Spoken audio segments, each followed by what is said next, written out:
Siamo qui insieme alla signora Anna Ponti, vedova del medico professore Giorgio Montanari, ucciso con 2 colpi di pistola nel 1981.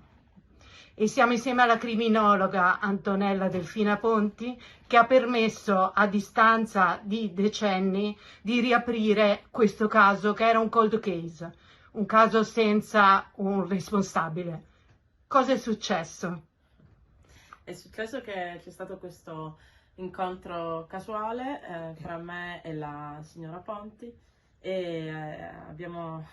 deciso di provarci, nonostante fossero passati 42 lunghissimi anni, e quindi siamo andati a rileggere le carte, ad approfondire quelle che erano le piste già vagliate e a cercarne altre nuove. E da questo lavoro di rilettura delle carte, ma non solo,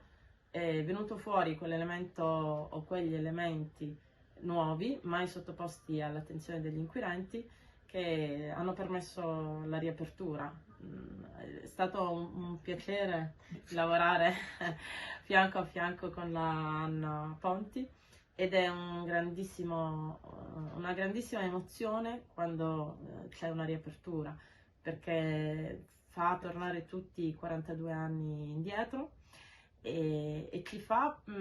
credere che, insomma, arrivare alla verità, alla giustizia non sia un'illusione, che sia qualcosa di fattibile, anche se sono passati tantissimi anni.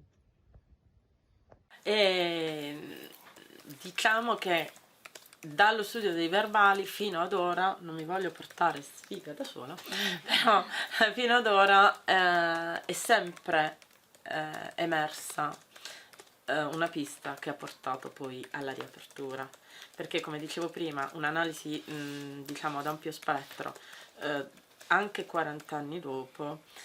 se diceva mia nonna, la collina è più chiara dalla pianura che non quando la stai scalando, quindi a fronte di 42 anni di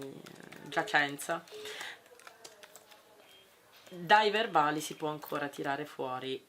la pista che può condurre poi alla riapertura. Ovviamente una pista da sola non porta alla riapertura, ci vuole sempre un elemento nuovo che possa far riaprire, e per fortuna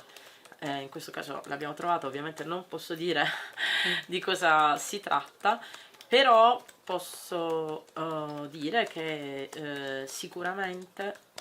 il merito di questa riapertura è anche di una persona che è deceduta, che è stato il più grande perito balistico in Italia, che è Romanini, perché nell'89 gli viene richiesta una perizia balistica e ne tira fuori un capolavoro, nel senso che la perizia di Romanini su 99. nell'89 89. sì, nell'89 Romanini diciamo che traspare la bravura di questa persona, che purtroppo io non ho potuto conoscere ma che mi dà un'idea, ricostruisce la scena omicidiaria, perché il lavoro mio viene sicuramente tanto agevolato se la perizia medico-legale è fantastica e la perizia balistica, come in questo caso, è fantastica, perché già lì ci sono delle indicazioni importantissime che portano a escludere almeno il 50% delle piste. In questo caso ne hanno escluse anche di più la perizia balistica. Questo forse